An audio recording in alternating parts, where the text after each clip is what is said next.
Hey, hello guys, my name is Mia Marie and you are currently watching my Synastry Compatibility series where I go through all the 12 signs, sun signs, and how they get along. Now, as a general disclaimer, we reference so much more than just the sun sign for compatibility, but the importance of the sun and understanding someone's sun sign and accepting it and supporting it is that the sun sign describes the motives, the behaviors, the experiences that contribute to someone's sense of sanity. So we're not talking so much about what someone needs emotionally or how they flirt or what makes them great in bed, all of those very, romantic topics. We're talking about how to support someone's vitality, someone's sense of self, and someone's healing human journey. So keep in mind that this is just a gentle introduction, and you can get so much more by booking a session with me or another fantastic astrologer. Taurus is the second sign of the zodiac, and behind all of its behaviors, decisions, thoughts, projects, failures is one motive. And that motive is to use the available resources to be a steward of the world, of life, to their life. They want to be sustainers in whatever they're doing. They want to be masters of their craft in chase of spiritual enlightenment. Taurus is ruled by Venus. And Venus is the sign of beauty and sensuality and comfy. It's the yum yum factor. And so Taurians will use their five senses. They'll rely on their five senses to figure out the world and what they can and can't do. There are psychological correlations between a Taurus character and a toddler, a 2-year-old. And one of the things that you notice about 2-year-olds is they call it the terrible twos. This is when everything is mine and the answer is no. But behind that is the toddler is trying to establish what belongs to them, what is their responsibility, what they can do, and what is not. And so that is reflected in Taurus's personality. Taurians are known to be control freaks, anal retentive, withholding. If they're in a new environment, they're going to create this wall that protects them from you because they're trying to collect as much information. Again, the learning thing, paying attention to everything. They're trying to collect as much information so they know what to do, and they're trying to predict what's going to happen so they can be prepared and meet you appropriately. It is ruled by Venus. So even though they're more natural in their beauty, these are not the people who are typically super glam or focused on name brands. They're focused on quality. So they will definitely pay attention to quality clothes, quality food, but they're not a name brand whore. They do care about how they are being received, and they do not like looking unpoised. And so until they feel confident, that wall is going to be there. Another thing to understand is that someone with a sun in Taurus came into this world doubting themselves. Now, they can just think that they have a harsh inner critic, but what's actually happening is that their soul is learning how to function without mom. They're stepping away from Aries, right? Aries is step 1, Taurus is step 2. They're learning how to function alone. And in order to function alone, you learn very quickly. You have to walk. You have to learn how to walk. You have to learn your environment. You have to utilize the environment. You have to take care of yourself. And so Taurus inherently recognizes all the ways in which it's unskilled. And it will be presented time and time again because they are developing, God given that you're growing and you're learning the lessons as you go. Every time you start something new, there is that initial immediate recognition of, oh, I'm here and I should be here. And Taurus learns that it is someone of value by meeting failure with a positive attitude, by trusting in its gut instincts, by following and developing its interests and skills. It wants to be someone who they can rely on. And the way that it shows up is that they are someone that you can rely on. When I think of Taurus, I think of that line, I ain't a killer, but don't push me. They don't like being rushed. They don't like being told what to do because they're trying to figure things out for themselves. And it's important that you let them move at their own pace. The only thing is that they tend to get stuck. So if you see someone ruminating over the same thing or recreating these same patterns or same relationships over and over again, it would be helpful to point it out like, hey, don't you think that this is kind of strange that you're having the same experience over and over again? But it is a deal breaker that if you are not patient with their process, and if you disrupt their peace too much, if you poke them too much, they're going to shut down. Another thing they don't like is if you stand in the way of them developing. If they're trying to figure something out and you're like, oh, let me help you or let me do this. No. Why would you do that? Can't you see I'm struggling here? Can't you see I'm trying to figure myself out? That's really what it is. That's why they're so frustrated. It's not so much the thing. They're frustrated that they don't have the skill to accomplish this more quickly and more efficiently. And so if you are a helper, it's going to annoy them. Do not take the work away from Taurus. They like the gratification at the end. They feel better about themselves once they figured it out. As long as the task is proportionate to what, where they're at in life. You don't want to set a bar so high. Like if you're thinking about a child, you don't want to set the bar so high that they're going to fail. But let them, like a Rubik's Cube, just work it out.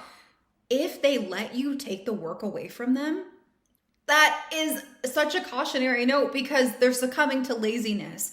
When Taurus is not developing itself, when there is no stimulation, when it's sleeping on its potential, it will literally sleep and lay in bed. It just wants to be cozy. And the reason why it wants to be cozy and all snuggled up is because it's feeling a little insecure. It's feeling a little unprepared. Speaking specifically to Sun and Taurus energy, this is somebody who will feel comforted by physical touch. They like cuddling, or if you're at a party, if you just like rub them on the shoulder as you walk by, they'll feel acknowledged and they'll feel supported. If you're arguing with a Taurus, it's going to feel like you're arguing at a brick wall. And if you're kind of hitting that dead end over and over again, if they will let you, just say, can we just pause? Can I just give you a hug for a second? Like we're moving too far away from peace. And they will like feeling loved. They will like feeling you. Overall, Sun in Taurus is a earthly, practical, sensual person. And what they're working towards, especially in their relationship space, but overall in life, is a sense of peace. They want to put things in place so that they can actually move at a leisurely pace. They want to build a sense of comfort for you and for themselves.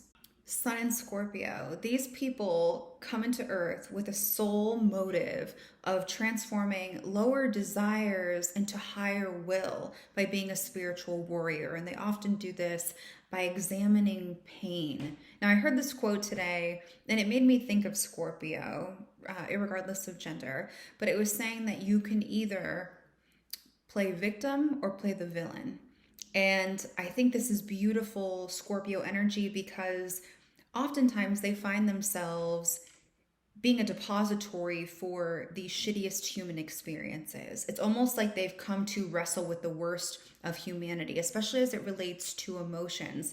And so oftentimes they are victim, but you rarely ever hear a Scorpio characterize themselves as the victim. Instead, they take on the villain mentality. Now, I'm not saying all Scorpios are villains, but that was just something that I heard today that made me think of them. Scorpio is the second water sign, so it's socially oriented. And so it has this desire to establish a cohesive social order. It recognizes what needs to be eliminated and it just slices it at the knees. If you've ever had a Scorpio boss, they can be cutthroat. They often have some kind of relationship with inheritance or shared resources. They often do things with a partner, and it's because they rule the house of intimacy and shared resources. At least in their younger years, Scorpio is very afraid of being ostracized or socially alienated for liking or partaking in things that would be considered taboo or atypical.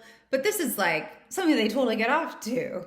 Scorpio offers love in a really interesting but uncomfortable way. I mean, true to form, right? And I'll use an example.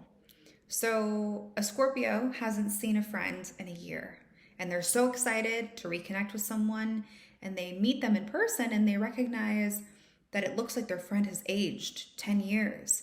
And in this 1 year, they've gained 40 pounds.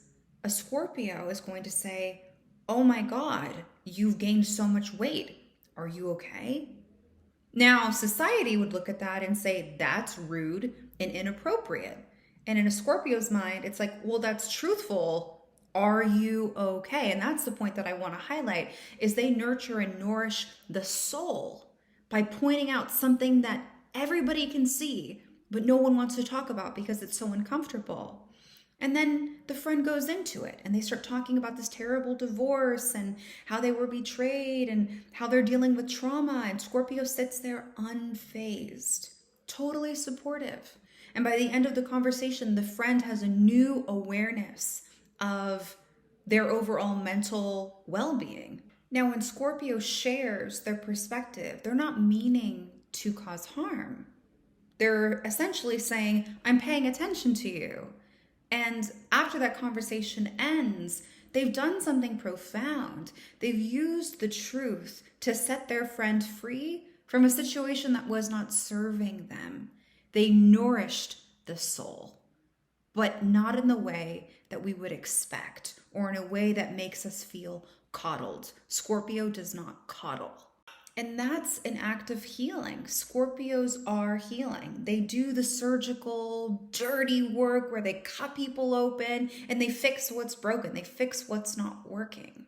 A second example, and I swear this all builds to a point, so stick with me. A second example is that these parents are taking their young child who's a Scorpio to see the child's grandfather who's in the hospital, very ill. The child goes in, observes the condition of grandpa, has the gut instinct and feeling. The parents get back in the car and they drive the child home. On the way home, the child says, wow, grandpa's really sick. He's going to die soon. Mom slams on the brakes, looks back and says, don't say that. A taboo subject. Now, a year later, grandpa passes away. The child was right. That gut instinct, that feeling was correct. But what the child learns in that moment is that what they think, what they see, what they feel, the truth, when they speak the truth, it hurts. It hurts other people.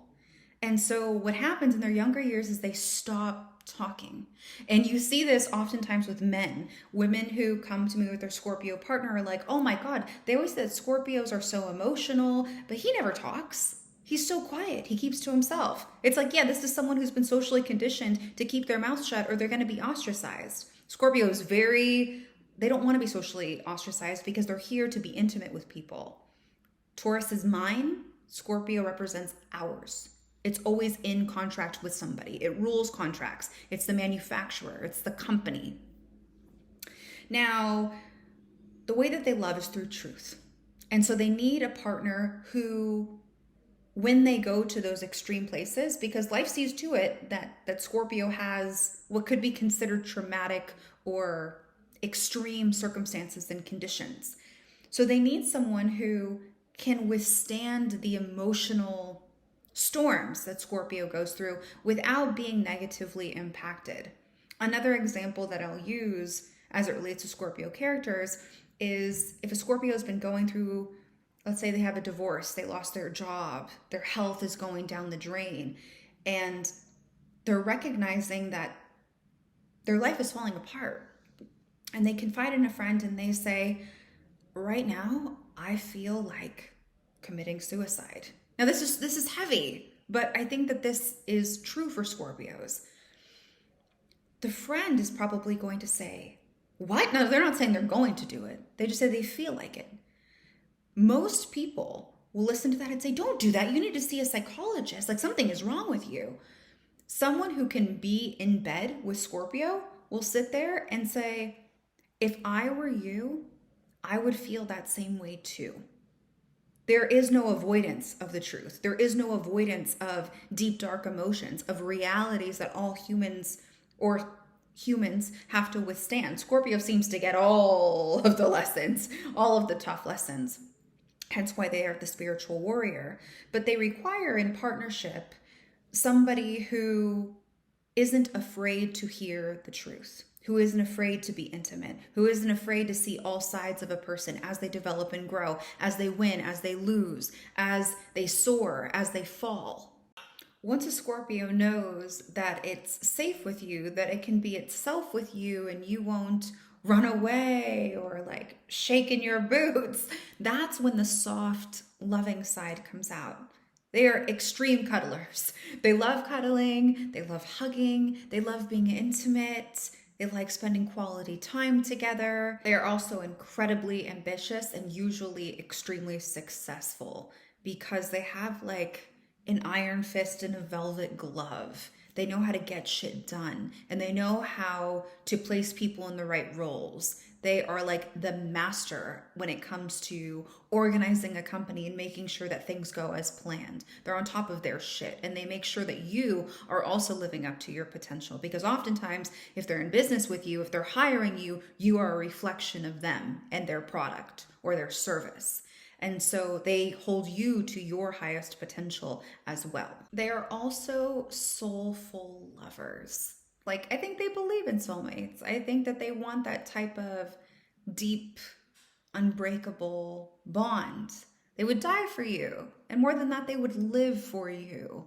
Now, let's talk about some deal breakers. As I said, they are here to examine pain and to embrace truth. So if you are someone who will fabricate peace just to feel comfortable, you're not going to get along with a Scorpio. If you are trying to be polite and you sacrifice honesty in your intimate relationship, then they will also not trust you. If you are always polished and clean and poised, then they will be a little weary of you because what aren't you showing them? And also, if you agree all of the time with whatever they're doing or whatever they're saying, they're going to be suspicious because they understand how human psychology works.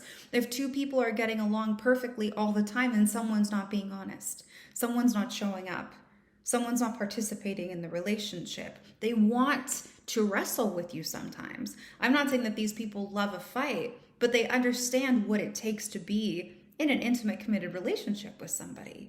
And full transparency, Scorpio, the 8th house is the pinnacle of the arc of intimacy in astrology. And so it is programmed for partnership, and it does want connectivity, but it's like a cactus. You know, there's water inside, there's emotion inside, but you got to get through the pricks to get there.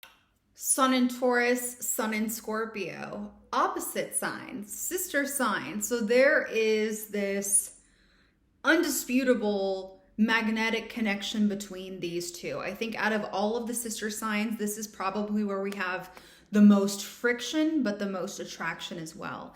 And so to begin with, we have an earth sign, Taurus, personally oriented. Its greatest work is going to be competence, learning how to take care of itself and its family. It wants to acquire a certain set of skills and become a master of that, and then become someone that people can turn to for nurturance and support in any which way that may be it physical, usually it's physical or material, financial. And Scorpio is about shared resources. And so it's about that same type of energy, but applied to a relationship. It's where we are in contract with people where it's really difficult to break that contract and to separate. Scorpio wants to merge. And so you have this quality of Taurus really wanting to establish a sense of self, but Scorpio really wanting to have a sense of togetherness and oneness.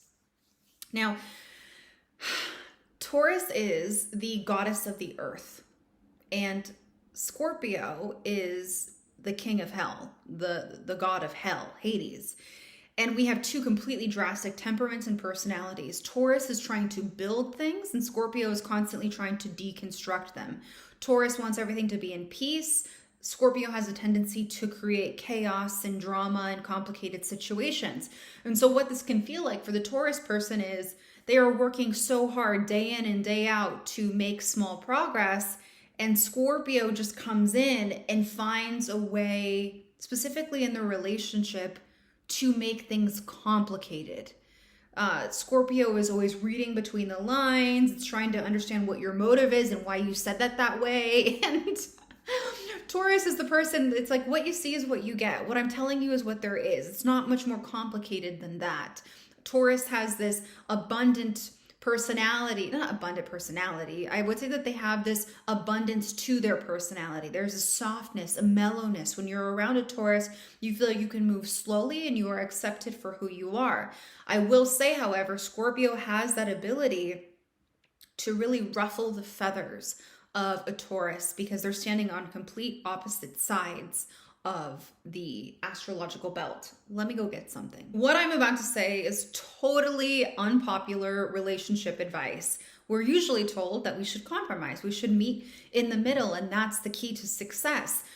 I agree with that most of the time. In this particular situation, when you're dealing with someone who is your opposite, your job is to not meet in the middle. Your job is to still hold what you believe to be true, but trust the other person enough that you will start to entertain thoughts or walk a path that you would generally not want to walk down.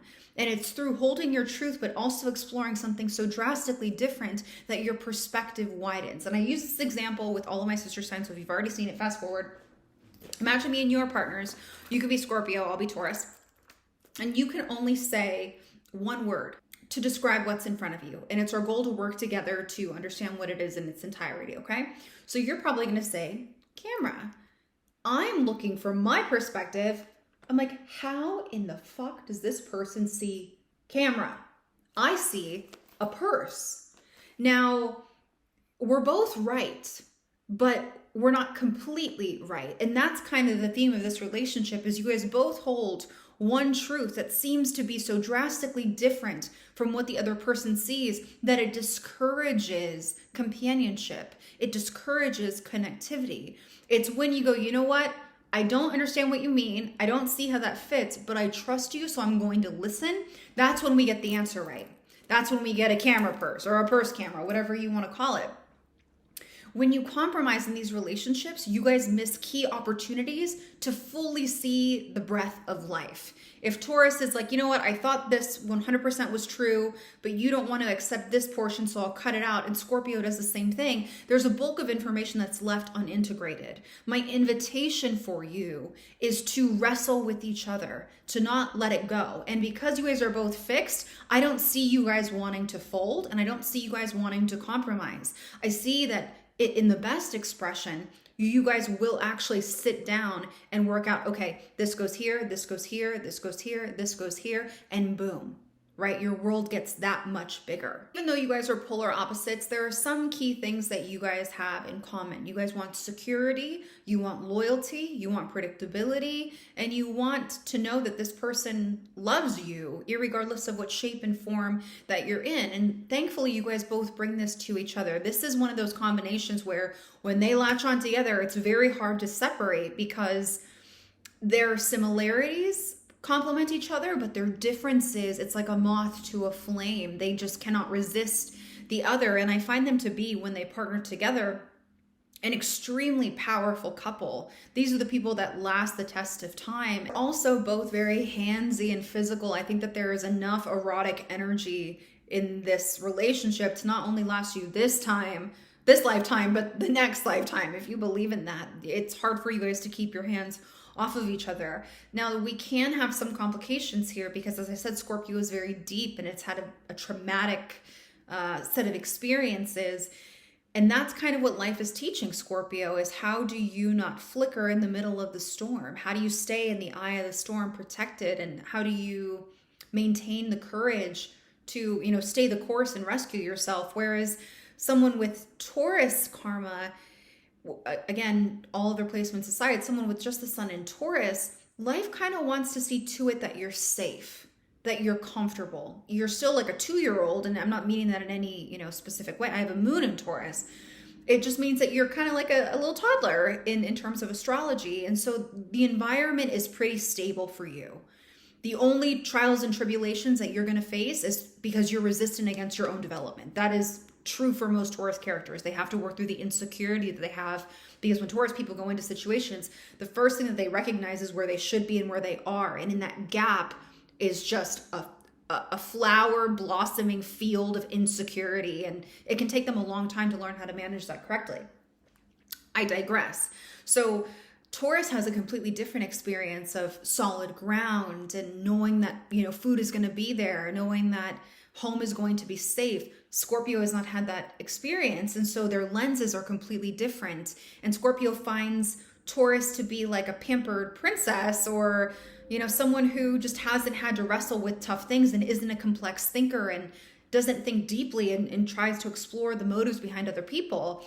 And Taurus looks at Scorpio like, it's not that serious. Like, what you see is what you get. I don't know why someone would be hiding something. And so there can be this ongoing conversation and arguing about what is real, the things that you can't see but feel, or the things that you can measure. What I found is that Scorpio will have a problem with Taurus's perspective. Social signs usually have a problem with universally oriented signs and personally oriented signs because they need you, they want to be engaged with you. And so as Taurus is working so hard on its craft, Scorpio can be like, but what about me? What about our relationship? What about what we are building? And it's not like Taurus doesn't care about the relationship. It's just like, well, I'm working on this, and whatever Taurus is working on is for its soul's development. And so, Scorpio can look at it like, well, can't you just stop working on that project? It's like, no, I can't stop working on this. And they can feel left out or abandoned or rejected is the worst thing. And I will say that the arguments between these two tend to get really intense and hostile. It's like we hit a gridlock quite quickly, and it's a matter of who is going to fold first. I don't see either one necessarily admitting that they're wrong. I just see most of the time Taurus coming around because they want peace. They don't really thrive in spaces of conflict. I mean, they definitely have the horns and they can fight, but they don't want to stay there. They're naturally very mellow people.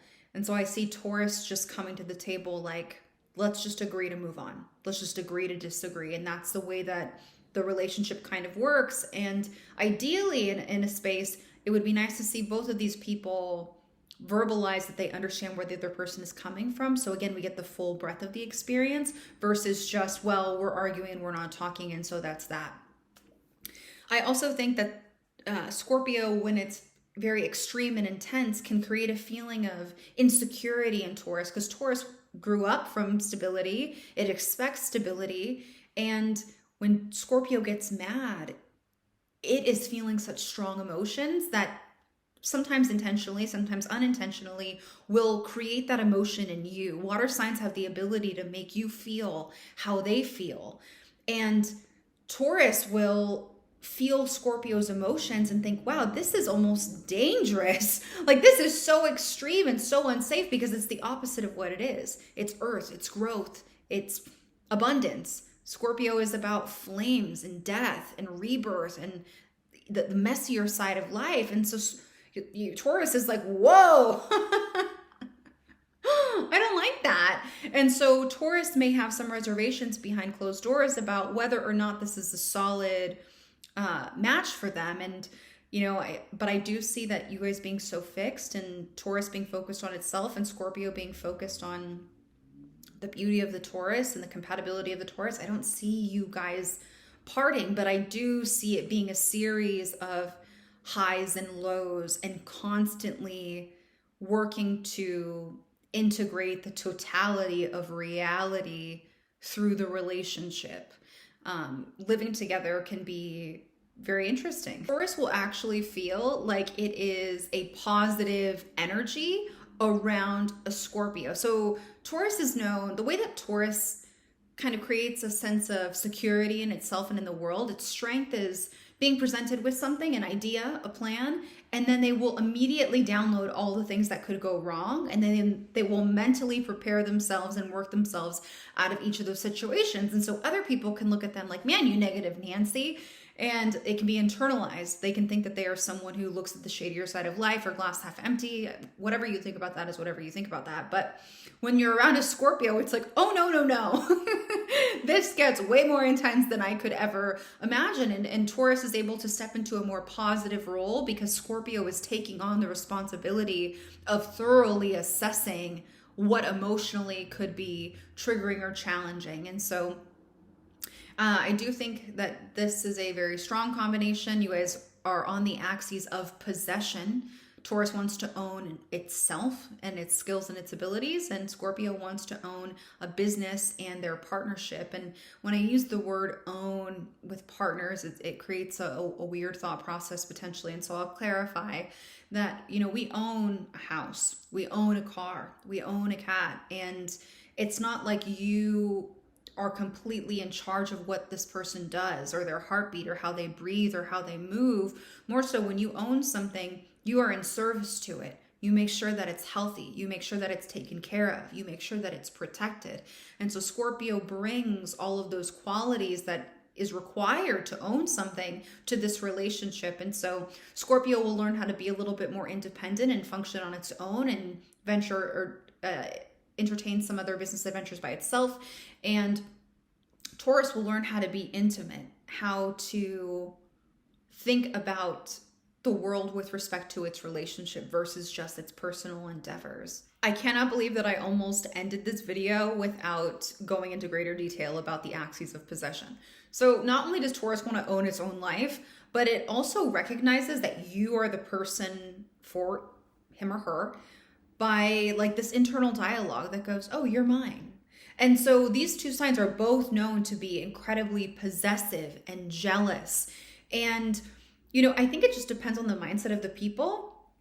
But in, you know, my personal relationships, when I've seen it play out, I'm thinking to myself like, oh, I recognize that energy. I don't get like defensive or upset when it comes out. It's just like, oh yeah, I've been there before and I know exactly how you're feeling. And, you know, it's cute. You know, it's cute to a Taurus when someone is jealous or possessive because they know that there's really nothing wrong. And so in other relationship spaces, these two might be criticized relentlessly to no end for their inability to manage this desire to just have you. They want to have you. And again, fixed, axes of possession, hot and heavy, sensual. I love it. But this is only one configuration out of literally 2,000. So if you would like to work with me, you can find me at willandrising.com/services. Toodles!